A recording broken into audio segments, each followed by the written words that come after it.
అధిక బరువు అనేక సమస్యలకు కారణం. సాహితీ యోగా ఆన్లైన్ క్లాస్ లో జాయిన్ అవ్వండి.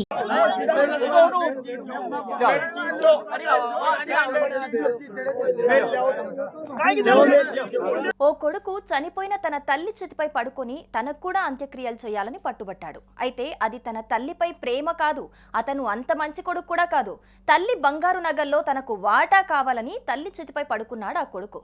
నగలివ్వకపోతే చితిపై తన తల్లి మృతదేహంతో పాటు తనను కూడా కాల్ చేయాలంటూ పట్టుబట్టాడు.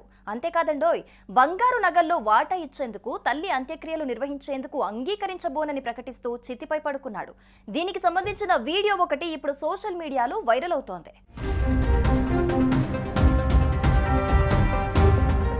తల్లి నగలలో వాటా కావాలని అంత్యక్రియలు ఆపాడు చిన్న కొడుకు. లేకపోతే తల్లితో పాటు తనను చితిలో కాల్చివేయండి అంటూ చితిపై పడుకొని బీభత్సం సృష్టించాడు చిన్న కొడుకు. జైపూర్ విరాట్ నగర్ ప్రాంతానికి చెందిన 80 ఏళ్ల మహిళ అనారోగ్యంతో మృతి చెందింది. ఇప్పటి వరకు ఆమె బాధ్యతలు చూసుకున్నాడు పెద్ద కొడుకు. అయితే ఆమె శరీరంపై ఉన్న వెండి గాజులు, ఇతర బంగారు ఆభరణాలు పెద్ద కొడుక్కి అప్పగించారు కుటుంబ సభ్యులు. తల్లి ఆభరణాలలో తనకు వాటా ఇవ్వాలంటూ పట్టుబట్టాడు చిన్న కుమారుడు. తనకు ఆభరణాల్లో వాటా ఇచ్చాకే తల్లి అంత్యక్రియలు నిర్వహించాలని, లేకపోతే తల్లితో పాటు తనను చితిలో కాల్చివేయండి అంటూ చితిపై పడుకొని బీభత్సం సృష్టించాడు చిన్న కొడుకు. చివరకు ఆభరణాలు అతడికి ఇవ్వటంతో తల్లికి అంత్యక్రియలు నిర్వహించాడు పెద్ద కొడుకు. మరి ఇలాంటి కొడుకులపై మీరేమనుకుంటున్నారో కమెంట్స్ రూపంలో మాకు తెలియజేయండి.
సుమన్ టీవీలో మీ పర్సనల్ అండ్ బిజినెస్ ప్రమోషన్స్ కోసం కింది నెంబర్ కి కాంటాక్ట్ చేయండి.